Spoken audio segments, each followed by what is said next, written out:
Alright guys, welcome to the explanation for C3.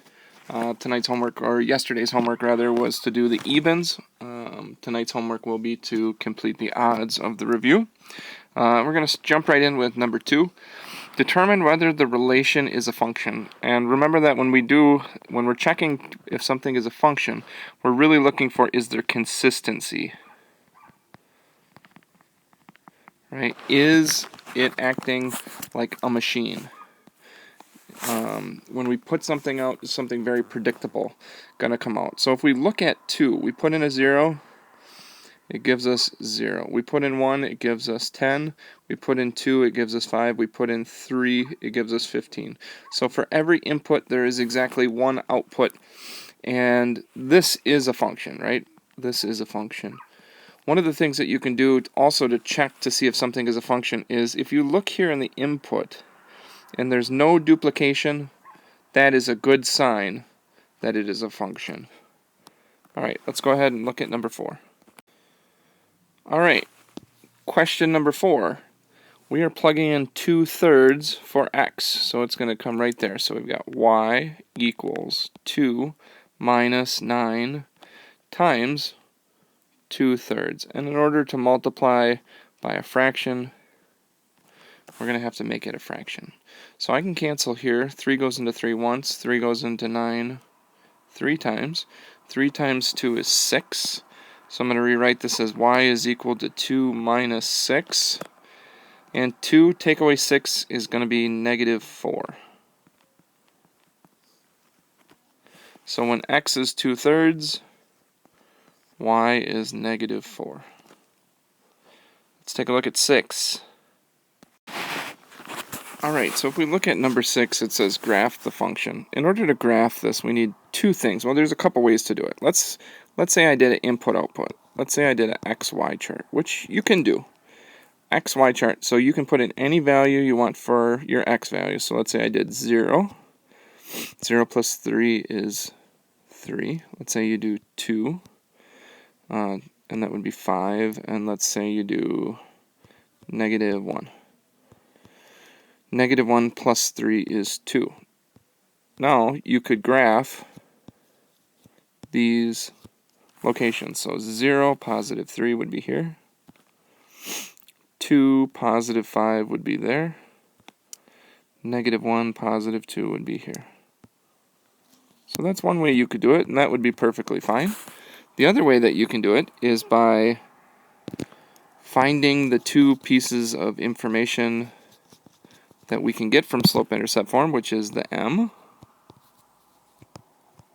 which is the slope, and the b, which is the y-intercept.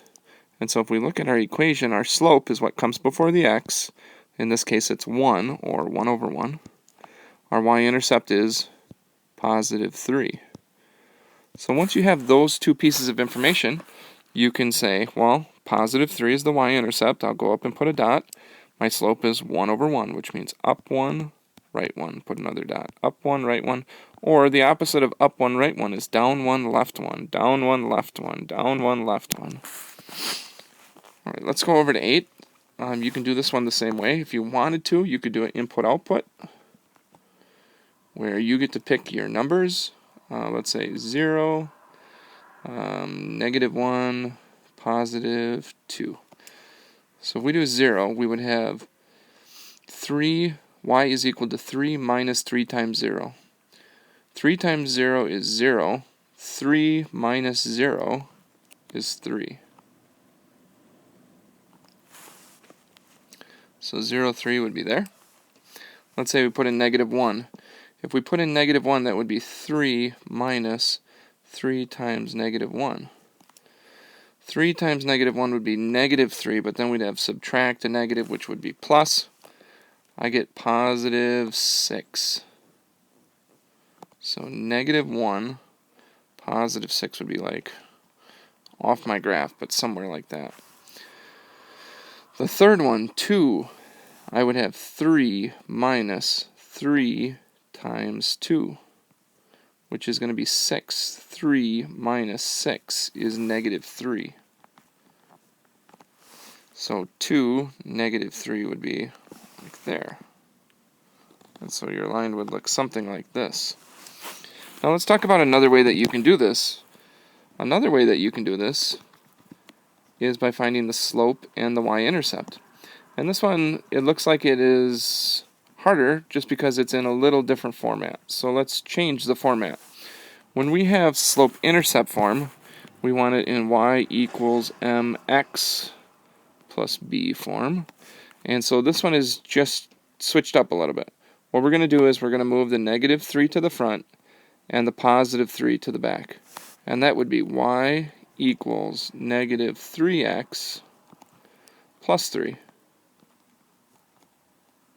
So now we can figure out our m, our slope, is what always comes before the x, negative 3 over 1.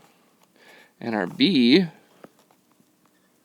is going to be what comes at the end, which is positive 3.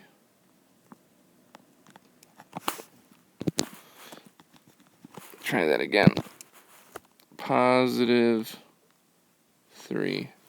So then, to graph it, now that we know the y-intercept, we go up 3, put a dot. The slope is negative 3 over 1. That means down 3 over 1. Down 3 over 1. And that's how you graph 6 and 8. Number 10 says, use the graph or table to write a linear function that relates y to x. Related to what we just talked about, we need two things to come up with any linear equation. We need the slope, and we need the y-intercept, which we call b. So, to find the slope, m, we have to look at the change in y over the change in x. So let's look and see how the y is changing. Well, it's not changing, right? It is changing by 0. So the change in y is 0 over. The change in x looks like it's going plus 2, plus 2, plus 2. Now what is 0 divided by anything? 0 divided by anything is just 0. To find the y-intercept, the b, we are going to find where x is 0. And so where x is 0, the y-intercept is always whatever the y value is when x is 0. So in this case, it is negative 7. Now your equation can be written as y equals 0x minus 7, or because 0 times anything is just nothing, that 0x could just go away and you could get y equals negative 7. And that is how you would do 10. Question number 12. Does the table represent a linear or nonlinear function? And so when we want to figure out from a table if something is linear or nonlinear, it has to be consistent for it to be linear. So let's look at our change in y. We're going positive 3 to 1, so that's negative 2. 1 to 0, that's plus 0. 1 to 3 is plus 2. So you can see just by the y value, this is not consistent. This is non-linear.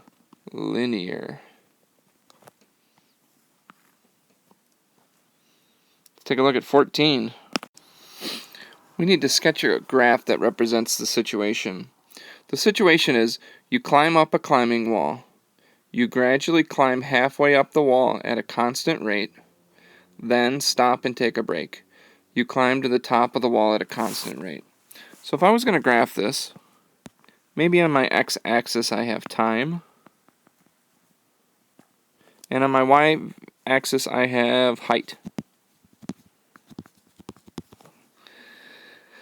So it says you climb up a climbing wall. You gradually climb halfway up the wall at a constant rate. So I'm going to go something like this. There's my constant rate.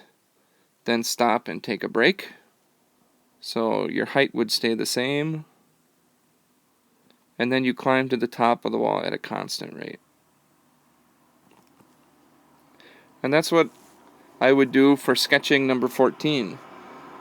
Tonight's homework is to do the odds of the chapter review, and then tomorrow we will start the test. Good luck.